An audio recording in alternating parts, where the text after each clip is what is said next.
Good morning. It is Thursday, April 6th, and this is The Drill. I'm Ron, your host, the only true conservative in the United States today, and I'm welcoming all the butchers, bakers, and candlestick makers.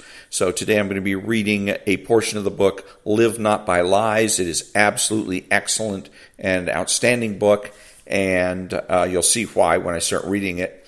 And also, we're going to have, first we'll start with a daily offering for spiritual warfare, then the Pledge of Allegiance, then the book, and then some final thoughts. All that coming up. So first we'll start with the daily declaration for spiritual warfare. I've broken Leviathan's power from your life.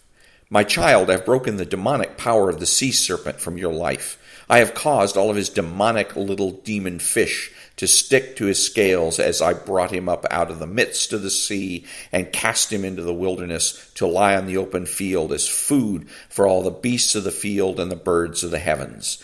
The rivers and seas belong to me, and I will make utterly waste and desolate the places where his evil power has dwelt. I am the one who commands the sea and its streams to run dry, and I have broken the power of the evils of the sea from bringing destruction to your life. Prayer declaration. Father, in the name of Jesus, I bind every sea monster that would attack my life or region. You have raised a watch against Leviathan, and you will not let the demonic powers of the sea oppress me.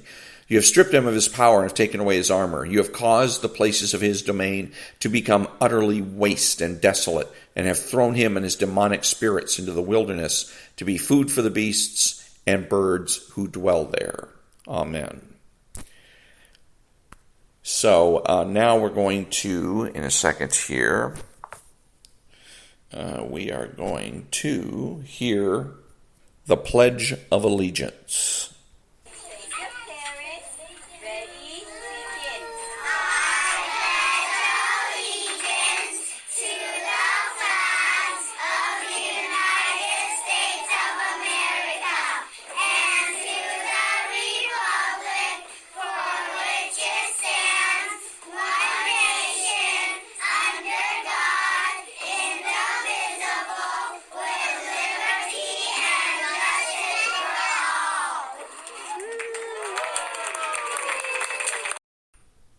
Very good, very good. So I'm going to now be reading from the book that is called Live Not by Lies, and it initially started out about being in the beginning, the introduction had to do with a Father Kolakovich, who was a Catholic priest in right around the time of World War II, and that he was a Catholic priest that went and studied totalitarianism. He went to the Soviet Union and watched and listened and learned how these people think, because he was going to be ministering in the Soviet Union, and he wanted to know how he was going to get around and get along.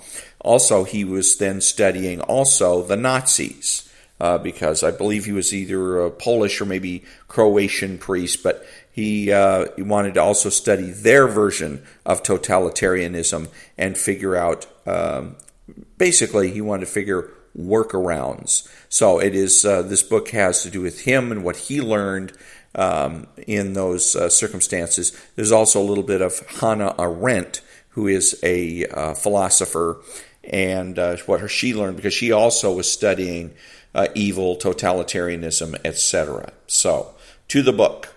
Today's survivors of Soviet communism are, in their own way, our own Kolakoviches, warning us of a coming totalitarianism, a form of government that combines political authoritarianism with an ideology that seeks to control all aspects of life. This totalitarianism won't look like the USSR's.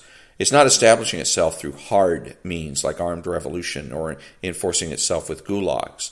Rather, it exercises control, at least initially, in soft forms. This totalitarianism is therapeutic. It masks its hatred of dissenters from its utopian ideology in the guise of helping and healing. To grasp the threat of totalitarianism, it's important to understand the difference between it and simple authoritarianism. Authoritarianism is what you have when the state monopolizes political control. That is mere dictatorship. Bad, certainly, but totalitarianism is much worse. According to Hannah Arendt, the foremost scholar of totalitarianism. A totalitarian society is one in which an ideology seeks to displace all prior traditions and institutions with the goal of bringing all aspects of society under control of that ideology. A totalitarian state is one that aspires to nothing less than defining and controlling reality. Truth is whatever the rulers decide it is.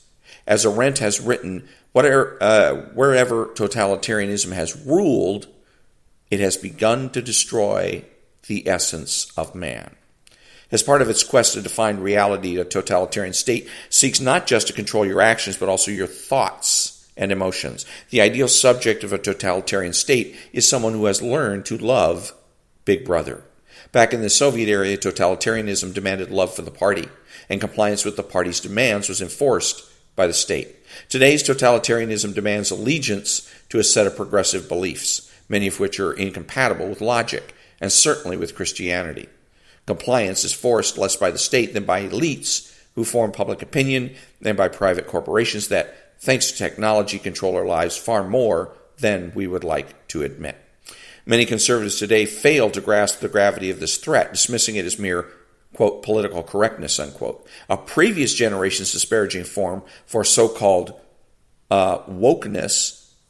It's easy to dismiss people like the former Soviet professor as hysterical if you think of what's happening today as nothing more than the return of the left-wing campus kookiness of the 1990s. Back then, the standard conservative response was dismissive. Wait till those kids get out into the real world and have to find a job. Well, they did, and they brought the campus to corporate America, to the legal and medical professions, to media, to elementary and secondary schools, and to other institutions of American life. In this cultural revolution, which intensified in the spring and summer of 2020, they are attempting to turn the entire country into a woke college campus. Today in our societies, dissenters from the woke party line find their businesses, careers, and reputations destroyed. They are pushed out of the public square, stigmatized, canceled, and demonized as racist, sexist, homophobes, and the like. And they are afraid to resist because they are confident that no one will join or defend them. The gentleness of soft totalitarianism. It is possible to miss the onslaught of totalitarianism precisely because we have a misunderstanding of how its power works. In 1951, poet and literary critic Czesław Miłosz, exiled to the West from his native Poland as an anti-communist dissident, wrote that Western people misunderstand the nature of communism because they think of it only in terms of might and coercion. That is wrong, he wrote. There is an internal longing for harmony and happiness that lies deeper than the ordinary fear or the desire to escape misery or physical destruction. In The Captive Mind, Miłosz says that communist ideology filled a void that had been opened in the lives of early 20th century intellectuals, most of whom had ceased to believe in religion. Today's left-wing totalitarianism once again appeals to the internal hunger, specifically the hunger for a just society, one that vindicates and liberates the historical victims of oppression. It masquerades as kindness, demonizing dissenters and disfavored demographic groups to protect the feelings of victims in order to bring about social justice. The contemporary cult of social justice identifies members of certain social groups as victimizers, as scapegoats, and calls for their suppression as a matter of righteousness. In this way, the so-called social justice warriors, also known as SJWs, who started out as liberals animated by an urgent compassion, end by abandoning authentic liberalism and embracing an aggressive and punitive politic that resembles Bolshevism, as the Soviet style of communism was first called. At the turn of the 20th century, the cultural critic René Girard prophetically warned, the current process of spiritual demagoguery and rhetorical overkill has transformed the concern for victims into a totalitarian command and a permanent inquisition. This is what the survivors of communism are saying to us. Liberalism's admirable care for the weak and marginalized is fast turning into a monstrous ideology that, if it is not stopped, will transform liberal democracy into a softer, therapeutic form of totalitarianism.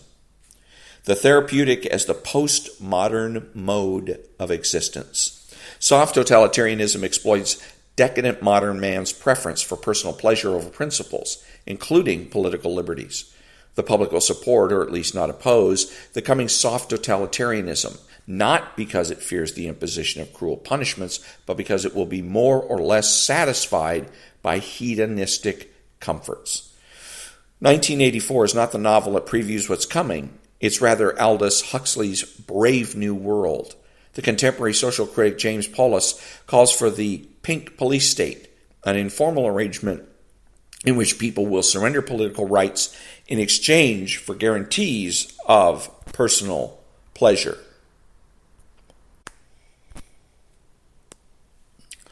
Let's see. Soft totalitarianism exploits decadent modern man's preference for personal pleasure over principles, including political liberties. The public will support, or at least not oppose, the coming soft totalitarianism, not because it fears the imposition of cruel punishments, but because it will be more or less satisfied by hedonistic comforts. 1984, let's skip down here. Pink police state. Okay, yes, we already got that. All right, soft totalitarianism, as we will see in a later chapter, makes use of advanced surveillance technology, not yet imposed by the state, but rather welcomed by consumers as aids to lifestyle convenience, and in the post-pandemic environment, likely needed for public health. It is hard to get worked up over Big Brother when you've already grown accustomed to big data closely monitoring your private life via apps, credit cards, and smart devices, which make life so much easier and more pleasurable. In Orwell's fictional dystopia, the state installed telescreens in private homes to keep track of individuals' lives. Today, we install smart speakers into our homes to increase our sense of well-being. How did maximizing a feeling of well-being become the ultimate goal of modern people and societies? The American sociologist and cultural critic Philip Reif was not a religious believer, but few prophets have written more piercingly about the nature of the cultural revolution that overtook the West in the 20th century that defines the core of soft totalitarianism. In his landmark 1966 book, The Triumph of the Therapeutic, Reif said, "The death of God in the West had given birth to a new civilization devoted to liberating the individual to seek his own pleasures and to manage emergent anxieties. Religious man who lived according to belief in transcendent principles that ordered human life around communal purposes had given way to psychological man who believed that there was no transcendent order and that life's purpose was to find one's own way experimentally. Man no longer understood himself to be a pilgrim on a meaningful journey with others, but as a tourist who traveled through life according to his own self-designed itinerary with personal happiness his ultimate goal." This was a revolution even more radical than the 1917 Bolshevik event, said Reif. For the first time, humankind was seeking to create a civilization based on the negation of any binding transcendent order.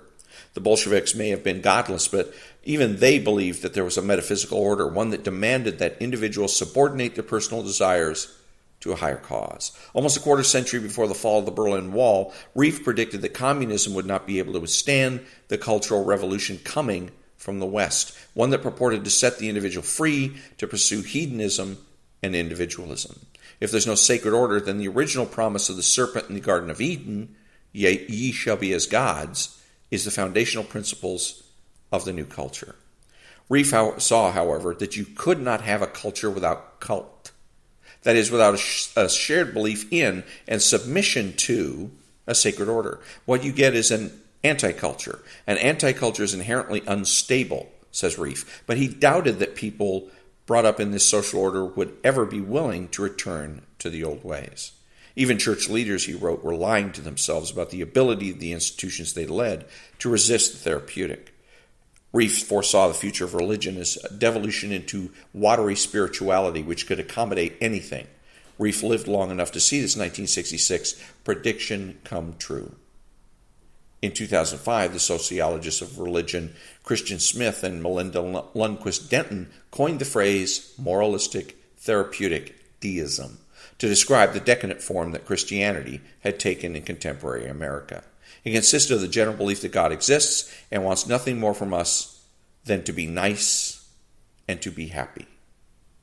In therapeutic culture, which has everywhere triumphed, the great sin is to stand in the way of the freedom of others to find happiness as they wish. This goes hand in hand with the sexual revolution, which, along with ethnic and gender identity politics, replaced the failed economic class struggle as the utopian focus of the post-1960s radical left. These cultural revolutionaries found an ally in advanced capitalism, which teaches that nothing should exist outside of the market mechanism and its sorting of value according to human desires.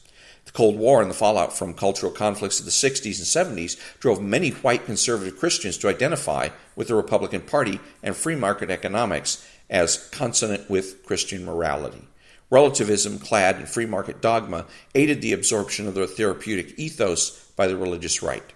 After all, if true freedom is denied or defined as freedom of choice, as opposed to the classical concept of choosing virtue, then the door is wide open to reforming religion along therapeutic lines centered around subjective experience. This is why so many conservative Christians did not see and still cannot explain the ongoing victories of transgenderism in the cultural war. The transgender phenomenon, which requires affirming psychology over biological reality, is a logical culmination of a process that started centuries early.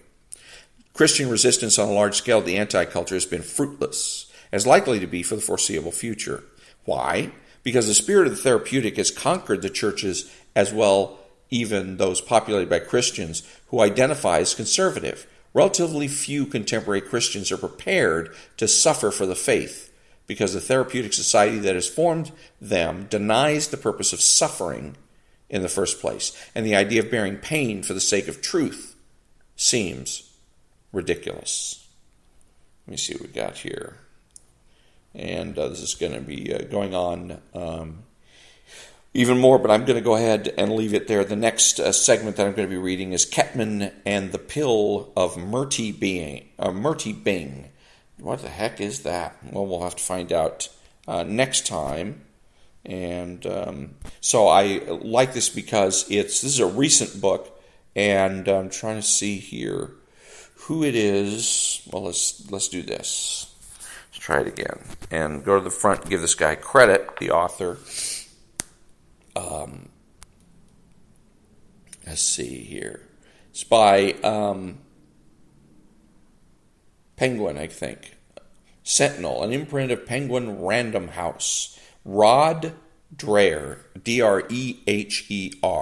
Live Not by Lies, a manual for Christian dissidents. Let's go back here. Wow, this is, I'm getting way into the book here. Huh.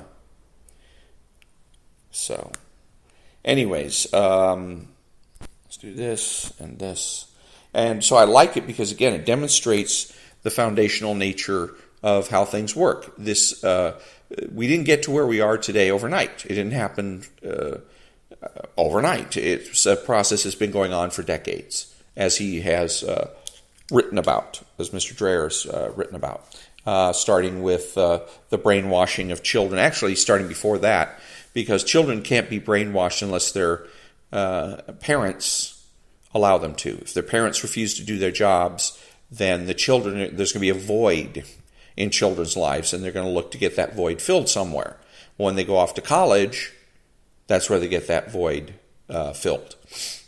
So, and then they go out into the work world, and they become like what you're seeing in and have heard about in, say, the New York Times, where apparently the New York Times is being run not by the old guard, the people that have been there for a while, the owner and whatnot, but these new people that are coming in from college, and that they are all very radical and making radical demands. They're not satisfied merely to have discussions in the lunchroom with other people. They want radical change, and they want it now.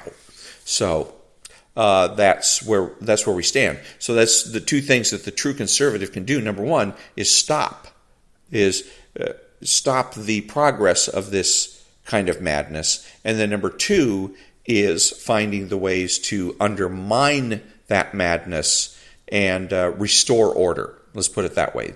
So stop any further progress of this disease known as socialism, and then restore order. Restore the body politic of the United States of America to health. Back in a minute.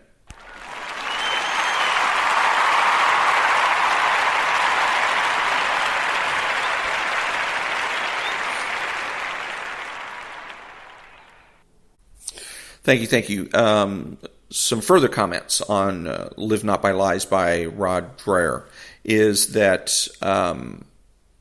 he's saying that he paints a rather gloomy picture here. And it is somewhat gloomy, but what makes it gloomy is not the left, it's not the left per se, it is the conservatives. The gloomy part is Coca-Cola. It's not Antifa or the anarchists in Portland. The gloomy part is Coca-Cola and Southwest Airlines and people like that are supposed to be businesslike, conservative, and who are not even bothering to stand up to this ridiculousness. He identifies that the psychological is taking the place of Christian, but the psychological, properly understood, is imaginary. All of psychology and psychologism is simply imaginary. I asked a doctor once, I said, how come there are no cures for any diseases in psychology and psychiatry, neuroses, psychoses, etc.? And the doctor said, well, simple, it's because there is no blood test for psychosis or neurosis. So, it's completely imaginary. Can it have a therapeutic effect? I suppose it can. But the point is that the kids that come out of school with these ideas, these psychologies, if you will, have to realize them. They have to be realized.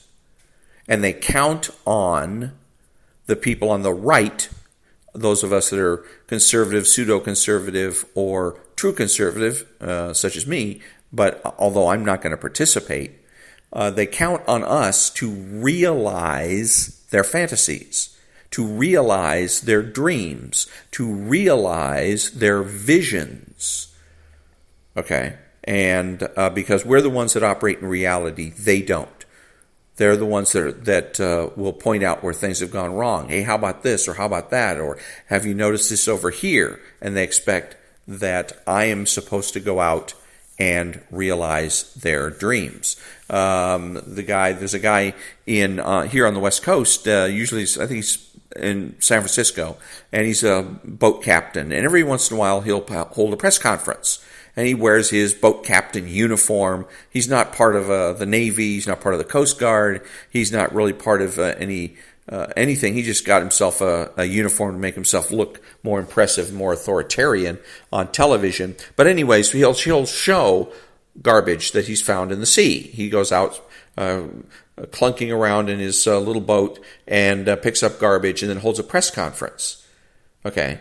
So he says, look at all this, and this is horrible, terrible, and awful, and it shouldn't be happening, and yamina, yamina, yamina. So he has a dream or a vision for the country. I guess it's pollution-free seas. So he comes out and states that. Here's all this garbage, and plays psychological games in order to motivate the people that are realistic to perhaps pass laws, or maybe get other people organized to scour the beaches, to clean up the beaches so that you don't have six-pack plastic ending up in the ocean, that kind of thing. But what he should be doing is simply picking up the trash and putting it in the trash can. It's like if I see trash on the sidewalk and I call a press conference. That's crap. What I'm doing then is pretending to be a leader and a change agent. And I'm not a leader and a change agent. Neither is Mr. Boat Captain. But the point is, that's an example of where they're expecting somebody else to do their dirty work. Somebody else has to put on the gloves, pick up the hammer, and create their vision. Actually, physically create. I've said the same thing with about AOC. AOC has this dream, this vision, the Green New Deal, and it sounds very dramatic. And but she's not going to put on any gloves or pick up a hammer, is she? Of course not. And that's why it's never going to come to fruition. Because the people that are dreaming it aren't willing to accept responsibility for realizing their dreams. They expect other people to do it for them. Unfortunately, those other people have other ideas. So what goes in as this grand Green New Deal is going to come out the other end as something a lot different than what AOC had hoped for. Because again, she loves exercising authority, but she is loath to accept responsibility. And authority and responsibility are commensurate. So it means that in the end, in the final analysis, socialism and socialists fail, always. Doomed to failure. The problem is that they create a lot of misery and a lot of waste. They waste people's time, they waste people's money in the process. And so that's where true conservatives can be useful. Don't go along with it. Don't go along with it. You go to Coca-Cola and you go to Human Resources if you work there. If you and you sit down and you say with Human Resources, I filled out a form that asked me what my sex is and asked me what my race is. I want to change that form now, and get that form changed and put refuse to state, because there's a little box that you can check and it says refuse to state. And you simply refuse to state. You can nip the CRT, the critical race theory, in the bud just by doing that. Just by doing that. Because nobody at Coca-Cola is going to have the guts to walk up to you and say, you look white, you're going to white boy school. Because they know they'll get sued so fast it'll make their effervescent head spin. It'll blow their mind, just like adding Mentos to Coca-Cola. It'll blow up the whole place. So that's all we have to do. Don't go along with the program. And it starts with words, slang expressions. People are running around talking about migrants. People are just erstwhile sensible, realistic folks using the word migrant. They're not migrants. They're fugitives from justice. That's what they are. Don't allow the left to romanticize these, and now they use the kids because they're easier to romanticize. Oh, these are the dreamers. No, these are the fugitives from justice. Until these fugitives actually get a green card or are deported. One of the two. They are fugitives from justice. They are, as a matter of fact, criminals. So not even illegal aliens or any of that mess or nonsense. They are criminals. And so don't go along with the program on that. Because you can't fight. The left wants to set it up so that they end the fight before it even begins, and they do that with the language. If you're saying that these are migrants, how do you fight migrants?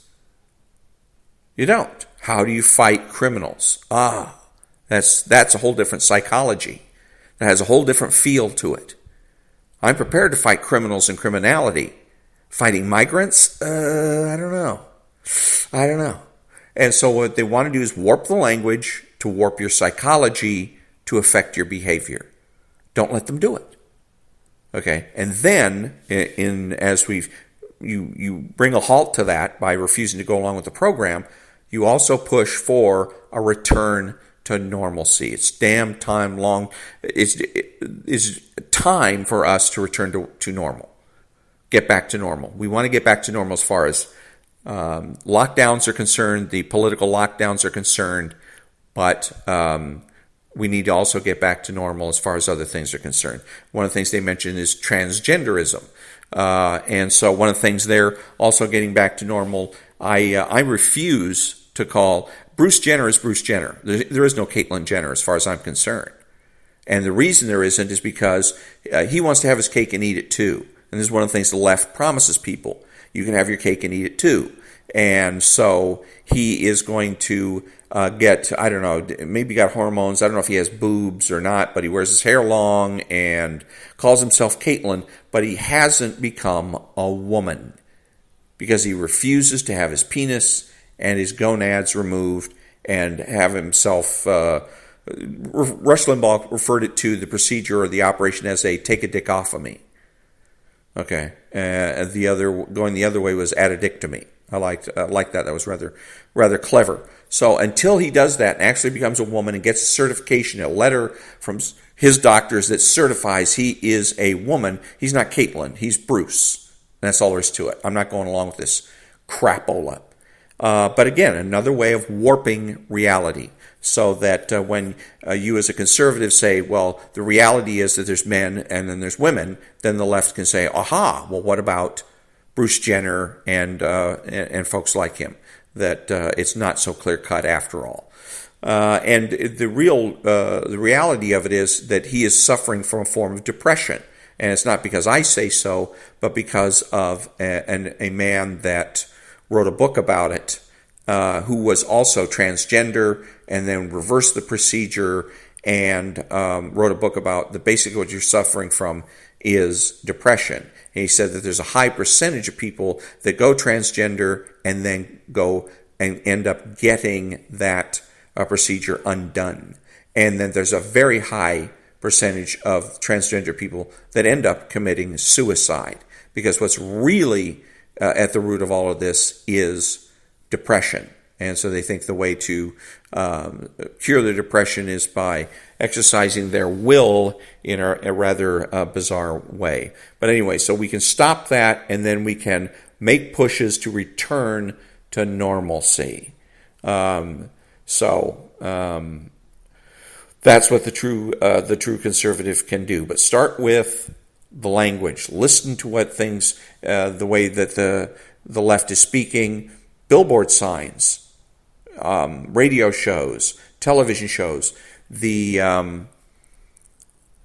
commercials. Commercials are an excellent way for the left to get their message across, because there's a lot of businesses want to know what's going on culturally, so they can stay culturally relevant and maximize their sales. So if they hear that there's certain slogans that are being used, there's certain cultural tendencies, they want to be in on that and get right in the middle of it, or maybe even lead it. And then that way they can make, again, extra profits. So look for that. Look for commercials to have words, slogans, attitudes that are left-leaning. The billboard sign I like to think about is, in regards to this issue, is the one that says, find out what Los Angeles County is doing to end homelessness.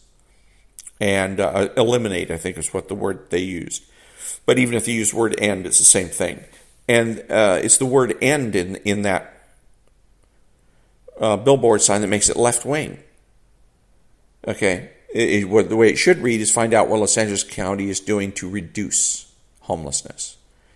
Okay, ending, it means perfect society. We'll never have a perfect society.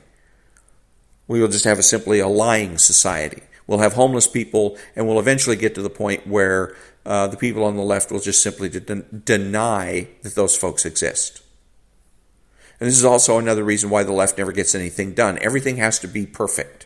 You have a simple thing here in LA. We've got a lot of people that are, because of laws that were passed, dumping criminals out onto the streets without any place for them to go. And a lot of those criminals were addicts, and so they returned to their addictive ways. And housing them should be fairly simple. We can put them in tents. There's all kinds of spaces. The government has all kinds of buildings and properties that they could use to put these people and get them off the street. But that's not good enough.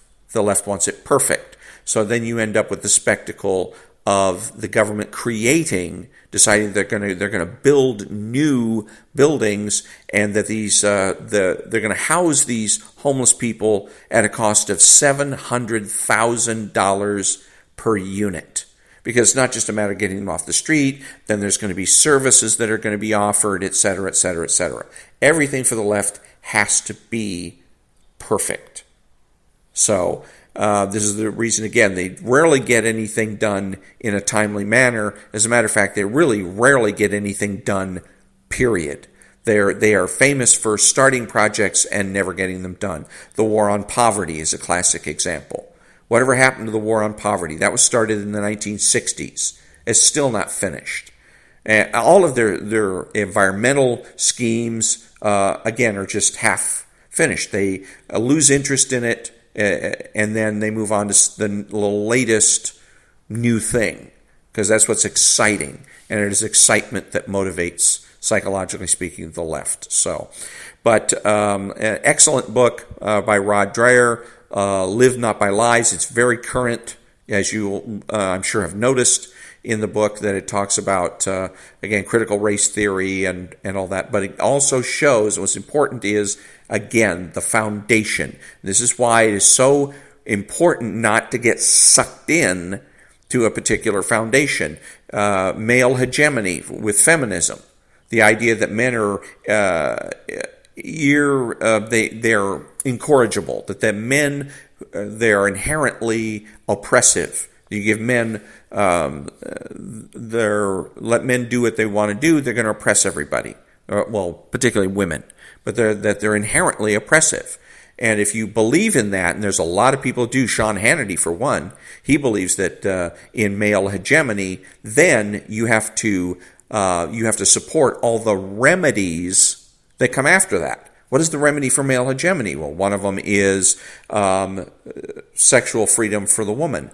Another one is going to be no-fault divorce. Another one is going to be women in the workplace, of course. Then another one is going to be the pill and abortion. And then there's going to be affirmative action. And if you're a man that has agreed that you are basically an oppressive monster, you can't stand in the way. You've given away your moral authority. You can't stand up and say, stop, wait a minute, this is ridiculous. One after the thing after the other, it's Title IX, where colleges have to spend exactly the same amount of money on women's sports that they spend on men's. And even though nobody is interested, not even women are interested in watching women's sports. Okay, so it just gets worse and worse. But every remedy that is offered up by the left, you have to accept if you accept the premise of male hegemony. So again, be conscious of that fact that there is a foundation that's going on here. Don't be so quick to latch on to new vocabulary, new phrases. Think it through. Listen to yourself. And if there's something in your conscience that is a little bell ringing that says something's wrong here, figure out what it is. Back in a minute.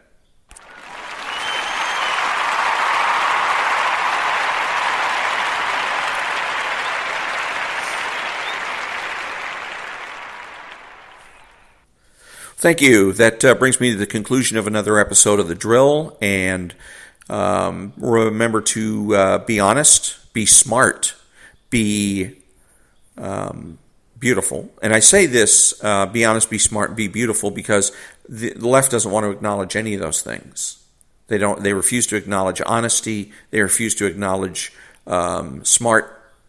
As far as they're concerned, there's no such thing as any of it. And they refuse to acknowledge beauty. There is no beauty, there is no ugliness. They're constantly working to try to destroy that. Of course, there is such thing as honesty and smart and beauty.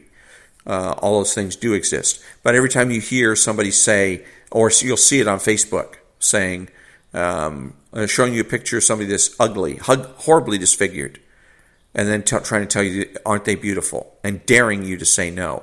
And I always do. I simply say, they're lovable. That's the issue. And bam, that takes all the wind out of their sails. But until next time, thank you for listening, and let's see. Have a great day.